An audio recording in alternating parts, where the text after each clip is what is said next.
धुले महानगरपालिका की अगर बात करें तो 74 कारपोरेटर हजरात यहाँ से चुनकर जो है तो महानगरपालिका धुलिया के अंदर जाएंगे।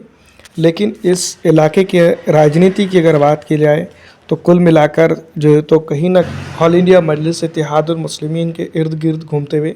नज़र आ रही है। जिस तरह से अगर देखा जाए तो धुलिया के अंदर 74 कारपोरेटर में से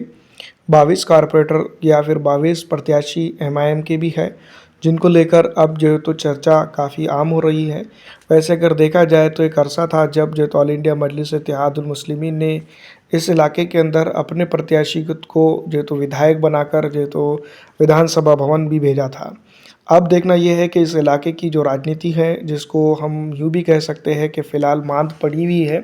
और यहाँ पर जिस तरह से जनता चाह रही है उस तरह से नहीं हो रहा है।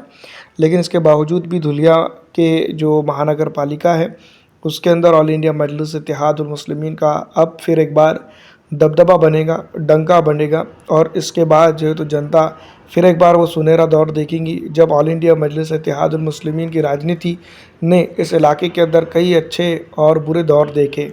और जो है तो डेवलपमेंट के कई कीर्तिमान स्थापित किए। इस इलाके की राजनीति की अगर बात की जाए तो पिछड़ा, दलित, आरक्षित, मुस्लिम और कई अन्य समाज वर्गों की बात अगर इस इलाके के अंदर करें तो कई एक चीज़ें होते हुए नज़र आ रही हैं या हो रही हैं। इसके बावजूद भी कुछ चीज़ें ऐसी ज़रूर है कि इस इलाके की राजनीति के तौर पर अगर देखा जाए तो ऑल इंडिया मजलिस इत्तेहादुल मुस्लिमीन की अपनी एक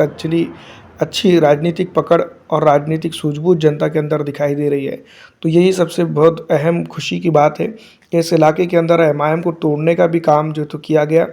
लेकिन इसके बावजूद भी ऑल इंडिया मजलिस इत्तेहादुल मुस्लिमीन इस इलाके के अंदर अपने तौर पर खड़े होते हुए नज़र आ रही है। तो ये जनता का अपना एक अलग प्यार, मोहब्बत और उल्फत है इस इलाके के अंदर जो एमआईएम को एक मजबूत पक्ष बनाकर खड़े किया है। तो दोस्तों इसी तरह से अगर राजनीति होती है और जनता बेसिक चीज़ों को समझती है तो कहीं ना कहीं इंसाफ की राजनीति ज़रूर होगी। फिलहाल इस वीडियो में इतना ही। अच्छी लगने पर लाइक और ज़्यादा से ज़्यादा शेयर कर दीजिएगा।